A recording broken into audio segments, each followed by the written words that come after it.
प्रणाम। गुरुजी हमको रोज एक मौका दीजिएगा, हम बड़ी दूर से आए हैं, आपसे हमको बहुत सवाल करने हैं। बोलिए। रोज दो दो सवाल आपसे करना चाहते हैं। इसलिए दिया है। गुरुजी पहले तो ये बताइए, आप तो बताते ही हैं कि एक पत्नी का कर्तव्य क्या होता है और एक पति का कर्तव्य क्या होता है। बताए तो हैं आज की कथा में। आप बताए हैं, लेकिन कोई आपकी कथा ही नहीं सुने। और पत्नी को सबसे पहले उठना चाहिए, बच्चों का, पति का, सबका ध्यान करना चाहिए। और हमारे बच्चों को सनातन के खिलाफ अगर उसके पिता ही भड़का रहे हैं तो कैसे हम अपने बच्चों को संभालें। कहाँ है वो पिता? नहीं, वो तो आपकी कथा भी नहीं सुनते हैं। वो हमको लेके शादी के बाद ना कभी मैके आएंगे, ना ससुराल जाएंगे, ना हमारे साथ समाज में जाते हैं, ना अपने माता पिता को पूछते हैं। हम जिंदगी अकेले 11 साल दोनों बच्चे को पालने के लिए मैके में रहें। उसके बाद स्वयं हम जमशेदपुर दोनों बच्चों को डेरा खोज के स्वयं वहाँ आए। क्या करते हैं आपके पति? टाटा स्टील में, टाटा माइनिंग में है, उड़ीसा में। अच्छा, तो वो उनको कोई मतलब नहीं, ना हमसे मतलब, ना दोनों बच्चों से। और ऐसा नहीं है कि वो पीते हैं या खाते हैं या किसी और नारी से उनका कोई संबंध है। उनका नशा ऐसा है गुरुजी कि आज तक आप कथा में कभी नहीं बोले, क्योंकि आपको हो सके पता नहीं होगा। कौन सा नशा है? उनका नशा 24 घंटा मोबाइल का है। 24 घंटा उनका बस चले तो लेट बात भी बिना मोबाइल के नहीं कर सकते हैं और बिना खैनी खाए नहीं रह सकते हैं। उनको दुनिया से कोई मतलब नहीं। एक नौकरानी के जैसा हम उनके साथ जिंदगी काट रहे हैं गुरुजी। तो भी मेरे पे हाथ तक उठा दिए। बच्चों को डांटेंगे नहीं, पढ़ाएंगे नहीं। और अगर हम डांटेंगे कि बाबू इतना पैसा लग रहा है, पढ़ो, ये सब चीज़ नहीं खानी चाहिए, गुरुजी का कथा सुनो, नहीं डांटो, नहीं बोलो, उसके कारण बच्चों को बोलने के बजाय वो हमारे पे हाथ उठा दिए। और ऐसी बात है जो हम पूरे लोग के सामने आपसे नहीं बता सकते हैं। आपकी कथा है जो हमको आज तक जिंदा रखी है गुरुजी। हम उतनी दूर से हम अकेले ही आए हैं, स्टेशन पे छोड़ने तक नहीं आए, 1 रुपया तक हमको नहीं दिए। क्या एक पति का यही कर्तव्य है? और हमको दुनिया का ना कोई अच्छे कपड़े चाहिए, ना गहने चाहिए, हमको बस पूजा का सामान और पूजा और भगवान ही हमारे लिए सब कुछ है। अगल बगल किसी से हमें कोई मतलब नहीं। तो आपके पति आपसे अच्छे से बात नहीं करते? नहीं, उनका कहना है कि हम तुमको दुदकारे, हम तुमको बोले, हम तुमको मारे, लेकिन तुम हमारे पैर पर हो, तुम हमारे अधीन हो। बहुत पुराने ख्याल के हैं। और जबकि हम MSc किए हुए हैं, NTT किए हुए हैं, और लेकिन हम ऐसी जगह में हैं। हम शादी से पहले जॉब भी करते थे, लेकिन अब वहाँ टाटा स्टील के सिवा और कोई कुछ है ही नहीं। तो हम वहाँ क्या करें गुरुजी? बच्चों की भी शिक्षा, हमारे बच्चों को वहाँ क्रिश्चियन का स्कूल है, आपको पता होगा। जो टाटा के सबसे जो रजत टाटा हैं वो क्रिश्चियन ही हैं। और हमारे बच्चों को यीशु क्रिस्ट के बारे में बताया जाता है, राम कृष्ण के खिलाफ भड़काया जाता है। और जब हम बोलते हैं कि नहीं, हम लोग बंदर के संतान नहीं, हम लोग तो ऋषि मुनि के संतान है, और ये चीज़ हमने भागवत जी में पढ़ी भी है। आपकी हर बात सत्य होती है, लेकिन नहीं, अगर वो कभी बैठेंगे भी तो बोलेंगे मम्मी का बात मत सुनो, वो हम लोग बंदर के ही संतान है, वो छोड़ो, जो साइंस कहता है वो सुनो। हम कैसे अपने बच्चों का भविष्य सुधारें? आखिर एक पत्नी पति के साथ कब तक रहती है? हमको कुछ ना करे, हमारे बच्चों को तो करे, उनका भी तो बच्चा है। फिर भी हमारी माँ कहती है तुम सुनो, करो, पति पे ही सब है। जब पति के रहते कोई पराया पुरुष, चाहे वो बिजली बनाने वाला हो, इन्वर्टर बनाने वाला हो, हम ही को सब देखना है। और उनसे नौकरानी की तरह पैसा भी मांगना है, उनको हिसाब भी देना है। इसलिए कि हम कमा नहीं सकते, हमारी मजबूरी, हमारे बच्चे हैं। हमारा दुख देख के हमारी बहन बहनोई बोला कि तुम यहाँ आओ, तुमको नौकरी मिलेगा। लेकिन क्या करे गुरुजी, हम अपने बच्चों को छोड़ के कैसे जाए? तो आप अपना भी कुछ काम शुरू कर लीजिए ना, जब आप जॉब पढ़े लिखे हैं तो आप। वहाँ कुछ नहीं हो सकता है गुरुजी, वो माइनिंग एरिया है और वहाँ सारे उड़िया लोग भरे हैं। वहाँ कुछ नहीं हो सकता है। हम जमशेदपुर में थे तो वहाँ कुछ कर सकते थे, लेकिन वहाँ से ये जब वहाँ क्वार्टर ही सब मिल गया तो दुनिया का ताना सुन सुन के कि नहीं, अकेली औरत कैसे रहेगी, कैसे रहेगी। आजकल तो दुनिया सिर्फ भोग भोगना जानती है गुरुजी। लोग बोलते हैं कैसे इसी उम्र में तुम योगी हो गई, कैसे रह सकती है पति के बिना? हम कैसे जवाब दे उन लोग को, बताइए।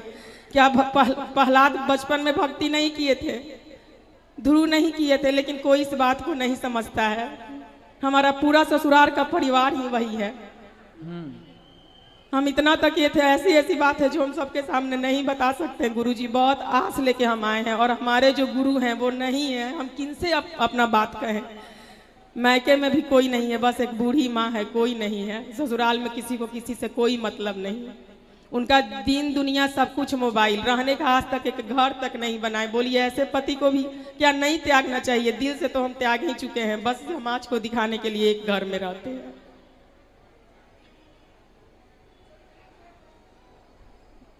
पति को समझाया जाए यही विकल्प है। नहीं समझते हैं गुरुजी।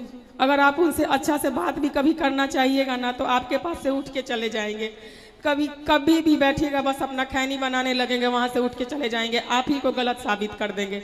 जबकि अगल बगल सारी दुनिया कहती है कि इनकी वाइफ कितनी अच्छी है, ऐसी वाइफ तो बड़े नसीब वालों को मिलती है। और आप तो उस व्यास गद्दी पे बैठे हैं, आप तो देख के ही अनुमान लगा सकते हैं कि हम कैसे हैं। हम आपको क्या बताएं, अपना आदमी को ये नहीं बताना चाहिए।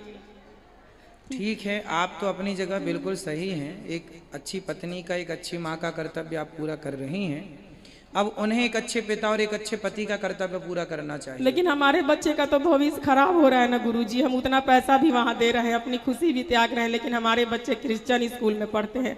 इस पे भी हम उनसे बात किए, कहीं रह के पढ़ाते हैं, नहीं, उन्हें कोई मतलब नहीं तो है। क्रिश्चियन स्कूल में पढ़ते हैं तो वहाँ के जितने बच्चे वहाँ पढ़ने जाते हैं तो क्या सबको वो लोग वही पढ़ाते हैं? हाँ बिल्कुल। जीसु कृष्ण का गाना होता है, हमारे राम कृष्ण का नहीं। हम इस पे बहुत रोए, बहुत बोले इनसे कि हम तो हिंदू लोग जो पढ़ते हैं बच्चे, उनके वो लोग ऑब्जेक्शन नहीं लेते कि आप ऐसा? नहीं, तो स्कूल से हटा देंगे। हम लोग की मजबूरी है, माइनिंग एरिया है ना, माल निकलता है, 1500 क्वार्टर है, कहाँ जाएंगे फिर? कोई सुविधा नहीं है वहाँ, रोजी रोटी है तो रहना ही पड़ेगा। बड़ी ये करके हम आपसे मिलने के लिए उतना दूर से हम आए हैं। तो बच्चों को फिर आप अच्छी जगह पढ़ाइए जहाँ उनको अच्छे संस्कार आप दे पाएं। बच्चों के साथ तो खिलवाड़ नहीं कर सकते ना, सही है? तो ये तो कहीं भी जाएंगे तो लोग पूछते हैं पति कहाँ है आपके। यहाँ तक कि वहाँ के समाज में लोग ये कहना शुरू कर दिए हैं हमारे बच्चों से कि इसके मम्मी पापा कभी एक साथ नहीं आते हैं। बोलिए, हम बोले अच्छा मत चिंता करो, हम ही कुछ सोचते हैं, अलग ही रहेंगे तब ये सवाल नहीं उठेगा। करना चाहिए अपने अपने जिम्मेदारियों का पालन। सब इसलिए हर पति को अपनी पत्नी का, हर पत्नी को अपने पति का ख्याल रखना चाहिए और दोनों लोग मिलके चलेंगे तब श्रेष्ठ गृहस्थी निभेगी। एक से नहीं, एक की समझदारी। इसलिए कहता हूँ कथा दोनों सुनना, दोनों को नहीं। वो तो हमें भी कथा नहीं सुनने देते। जब तक वो घर में रहते हैं हम धीरे धीरे मोबाइल पे आपकी कथा सुनते हैं। कहते हैं अनिरुद्धाचार्य जी पागल कर दिया है इसको। बोलिए, क्या जिसको भगवान में मन लग जाएगा वो रह सकता है?